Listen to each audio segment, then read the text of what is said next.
There are no subtractions and divisions in our mind. There is only addition and multiplication. I will just remove negative thoughts and I will have positive thoughts. All the best, it's not going to work. It's just that you need to pay little attention as to how it functions. You will see there is a distinction between what is you and what you have gathered.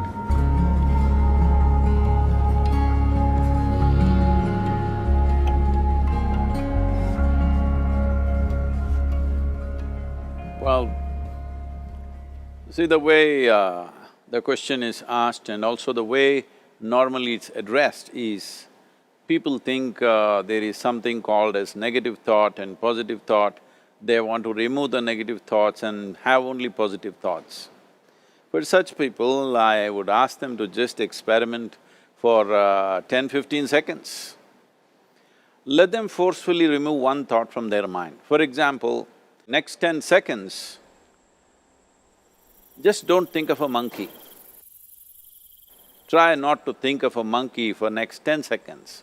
You will see you will be full of monkeys. So what I'm saying is, this is the nature of your mind, because in this mind, all the three pedals are throttle.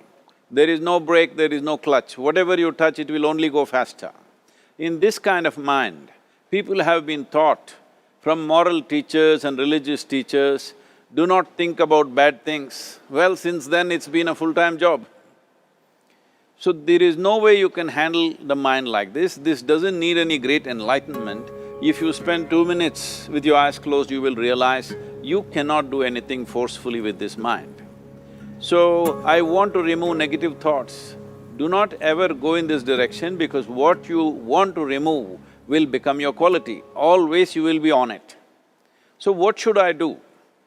The thing is this, without understanding the fundamental mechanism of this mind, because our mind, human mind, is the most sophisticated computer on the planet.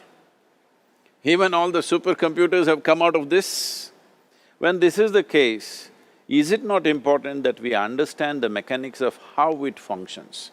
One simplistic aspect of how it functions is, there are no subtractions and divisions in our mind.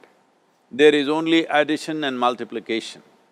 If you try to do something with it, it will say one more. If you try hard, it will multiply into many more. In this mind, you don't try to identify what is positive, what is negative and try to remove it. First of all, one needs to understand, this mind of yours, this body of yours is supposed to serve you. The life that you are is important. Body and mind are vehicles that must serve us. If you sit in a vehicle, it must go where you want to go. If it goes to its own destination, what is the point of such a vehicle? It's just a nuisance. Right now, most human beings are unfortunately experiencing this fantastic possibility of human mind as a nuisance, as a troublesome thing. Well, this is the most beautiful thing you have. It's just that you need to pay little attention as to how it functions. One simple thing is this. First and foremost process is, that's why we put out this process called Isha Kriya. This is to distance yourself from your physiological and psychological process. There is something called as you which exists. This is not a composite of all your thoughts and emotions and physiological processes. Beyond that, there is you. If you close your eyes, even if you cannot see anything, you're still there. It is through the window of your eyes that you're looking out, but if you close your eyes, it doesn't mean that you don't exist, you still exist. So beyond your thought, you still exist, beyond your emotion, you still exist. So that you, the life that you are, this has to come into your experience. Why is it that you're not allowing that to come into your experience, which is the most significant aspect of who you are? Who you are right now, the most significant aspect is, you and me are alive right now, this is it. What I'm thinking, what you're thinking is not the important thing. We are alive right now, that is the important thing. So, it is important that you focus on this fundamental sense of aliveness within you, and then you will see there is a natural distance between you and your thought process. Once there is a distance between your psychological process and your physiological process, this is the end of suffering. Because there are only two kinds of suffering that human beings go through, physical suffering and mental suffering. Once you create a little space between you and your mind, between you and your body, this is the end of suffering. This is something every human being has to experience and know, otherwise thinking I will just remove negative thoughts and I will have positive thoughts, all the best, it's not going to work 100%, it's not going to work because nobody can remove it, they can avoid it for some time. So when negative thoughts come, you say Ram Ram, Shiva Shiva, whatever you want, but this is just avoiding, it's not gone.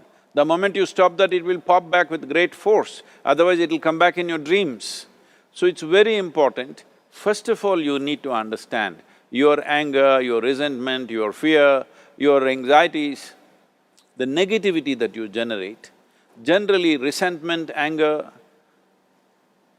it is always directed towards somebody. But we need to understand this is poisons that we are drinking and expecting somebody else to die. Fortunately, life doesn't work like that. If I drink poison, I die. If I drink poison, you don't die.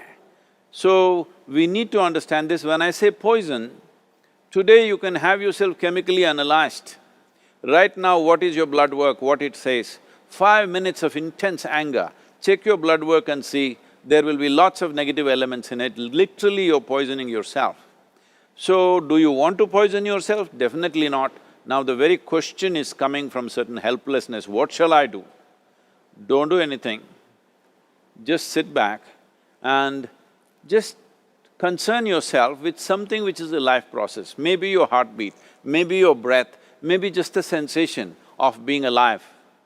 Depending upon how sensitive or how perceptive you are, accordingly, find something.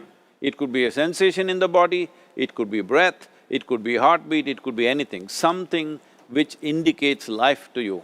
Just pay attention to that for some time. Slowly you will see there is a distinction between what is you and what you have gathered, which includes both your physiological and psychological possibility or mess, whatever you made out of it.